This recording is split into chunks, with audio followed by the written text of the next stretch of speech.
Browns receiver Andrew Hawkins and O-lineman Joe Thomas yesterday brushed off a TMZ report that 3 unnamed Browns players were calling for Mike Pettin to go back to Johnny Manziel. Thomas compared the story to picking up the onion and that it couldn't be further from the truth. That was pretty funny.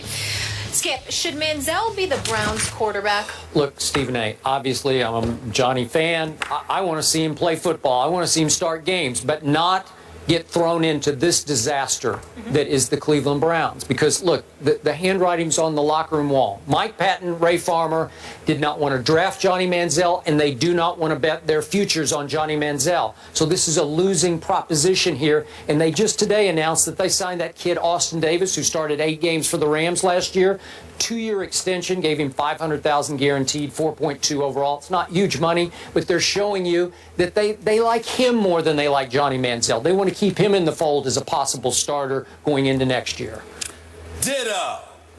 That's all I have to say. I'm looking at the schedule. San Diego, Baltimore, Denver, St. Louis, Arizona, Cincinnati, and Pittsburgh. Those are your next 7 games. You shouldn't want to see Johnny Manziel in there, because if you said otherwise, I was going to sit up here and ask you, I was going to read out these games. You're going to say to you, do you really want Johnny Manziel in there at this particular moment? But I think he wants to. I don't think so, but I know he wants to be in there. Well, sure he does. I know he wants to. And I do believe some of his teammates would like to see him in there. I know a whole bunch of those fans. It would be much more fun to watch them lose with Johnny than lose with show you this. They will see him against these defenses. I promise you, McCown's not going to last. Might not last. Manziel will be back in. No, God bless him. God bless him. We don't wish anything. I'm not talking about him getting hurt. He's just going to get taken. With Johnny could win more games than McCown?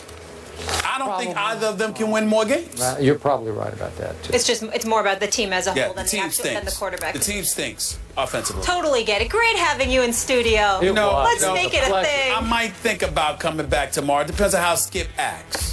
Well, I don't know about that outfit. You must be crazy. The Federal Appeals Court has granted a request by the NFL and NFLPA to expedite a hearing on the league's appeal of the ruling that struck down the Tom Brady suspension. The move basically guarantees Brady will play the entire regular season and postseason without the threat of being suspended for his role in Deflategate. Good news for Brady and the Patriots, considering that the wild card playoffs begin January 9th, 2016. The AFC and NFC championship games are set for January 24th, and the Super Bowl is scheduled for February 7th. Right now, the earliest the appeal will be heard is the week of February 1st. Stephen A.? Well, I think the time has arrived to concede that Skip Bayless was absolutely right. Thank you. I think the time has arrived. Well, I mean, if it means so much to you, congratulations. Okay, you were right about Tom Brady winning this case. Because as far as I'm concerned, the NFL has officially lost. Even when Judge Richard Berman came down with the decision to rescind Roger Goodell's 4-game suspension, okay, and you know, on September 3rd, here's the bottom line. At the end of the day, you're thinking that the NFL still has a right to appeal, and the appeal could end up being heard before the playoffs, and Tom Brady can end up suffering the consequences. This essentially ensures that Tom Brady is not going to be affected in terms of being on the field for the entire season.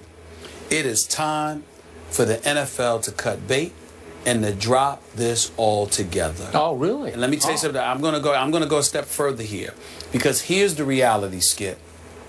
If the Patriots make the Super Bowl and you, as a league, go after Tom Brady still the week of the Super Bowl, a year later, that is beyond insanity. There is no excuse for that whatsoever. I don't give a damn if he is guilty.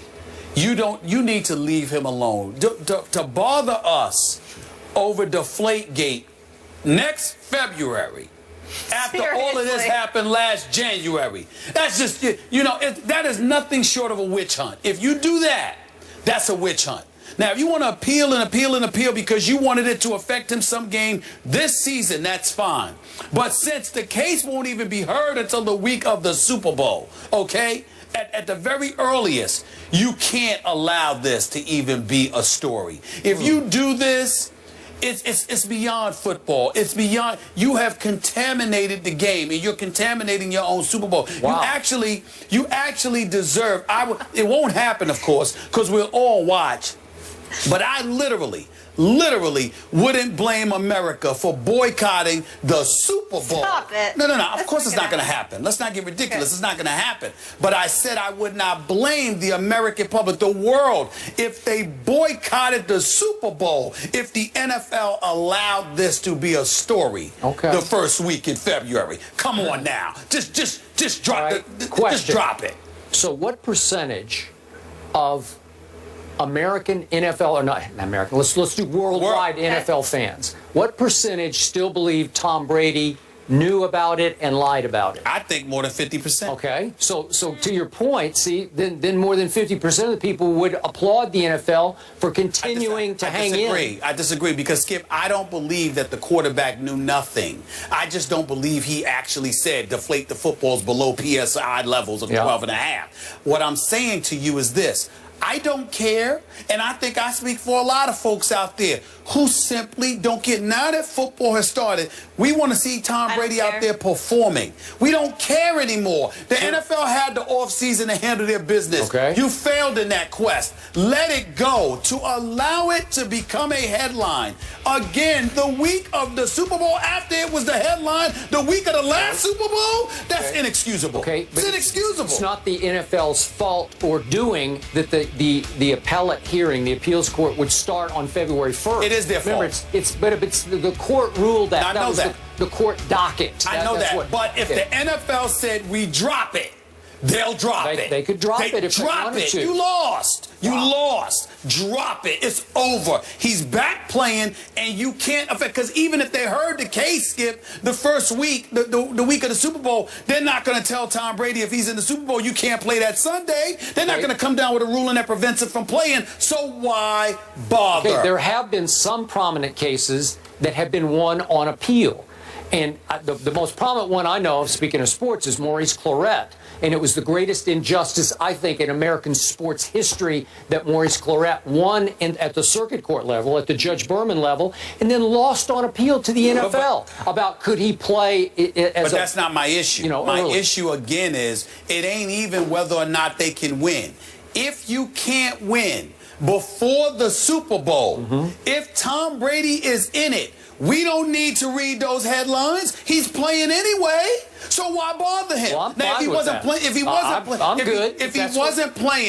wasn't playing, that's it. But if the NFL allows this story to contaminate a second consecutive Super Bowl week and Super Bowl, even though Tom Brady is playing, that is tantamount to a flagrant witch hunt. Let it go. Let it go. I love it. Let it go. If I can let anybody, listen, let it go. He beat him. He beat him. Let it go. Let it go. Could I take one last second? Sure. For one last time to thank Judge Berman for having the guts to stand up to the National Football League and to put Roger Goodell in his place and to basically ridicule the shaky case made by the Wells Report against Tom Brady. Thank you, Judge Berman. No, but it's the truth. It just took one man to do this. Roger Goodell works for the owners. Stop giving them a pass. He does what they tell him to do. If they told Roger Goodell to drop it, otherwise he was jeopardizing his $44 million a year salary, Roger Goodell is not going to jeopardize $44 million so he can get Tom Brady on deflated football. I don't care. Tom Brady wins. And the rest of America. Tom Brady wins on the field. He wins off the field. It's he wins over. in court. He wins in the end zone. Hashtag team. I don't care about deflation. He ain't gonna win the Super Bowl this year. I do care about this next subject, though. He will be Johnny backup for another week, but should he be the starter? The guys will get into that after the break.